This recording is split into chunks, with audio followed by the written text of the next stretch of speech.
Magandang gabi, Philippine Air Force. Alamin natin ang magiging lagay at taya ng panahon ngayong gabi ng Webes, 2 October 2025.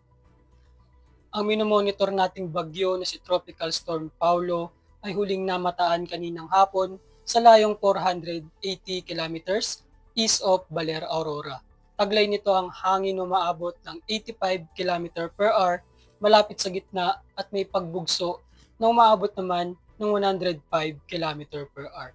Kumikilos ito ng west-northwestward na may bilis na 15 km/h. Ang nasabing bagyo ay may direktang epekto na ngayong gabi, partikular na yan sa eastern section ng Luzon at Visayas. Para sa forecast track ni Tropical Storm Paulo, inaasahang ito ay mag-i-intensify into severe tropical storm category bago maglandfall dito sa Southern Isabela or Northern Aurora at patuloy na kikilos west-northwestward hanggang ito ay makalabas ng Philippine Area of Responsibility sa Sabado ng umaga. Nakataas ang signal number 2 sa Isabela, Mountain Province, Kalinga, Ifugao, Ilagang parte ng Nueva Vizcaya, Quirino, at Aurora. Signal number 1 naman sa Babuyan Group of Island, Cagayan, Apayao, Ilocos Norte, Abra, Ilocos Sur, La Union, Benguet, Pangasinan, Tarlac, Hilagang parte ng Zambales, Bulacan, Quezon, Camarines Norte, Camarines Sur, Catanduanes, Polillo Island, natitirang bahagi ng Aurora, Quirino, at Nueva Vizcaya.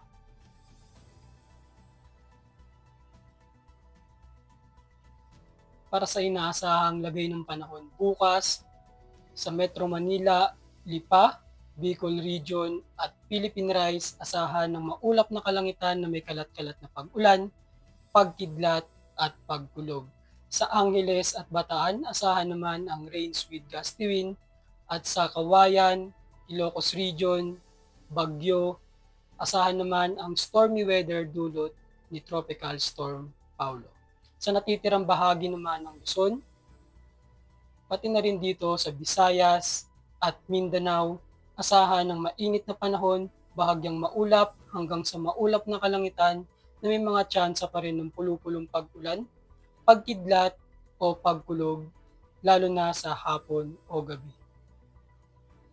Para sa magiging lagay at taya ng panahon sa loob ng 3 araw, simula Sabado hanggang Lunes sa Metro Manila, Cavite, Angeles, Lipa, Puerto Princesa, at Kalayaan Island. Sa Sabado, asahan ng maulap na kalangitan na may kalat-kalat na pag-ulan, pagkidlat at pagkulog.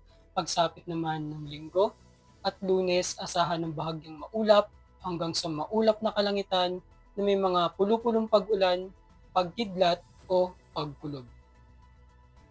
Sa Lapu-Lapu, Davao, at Zamboanga sa Sabado hanggang Lunes, asahan ng bahagyang maulap hanggang sa maulap na kalangitan na may mga tsansa ng pulupulong pag-ulan, pagkidlat o pagkulog, dulot yan ng localized thunderstorm.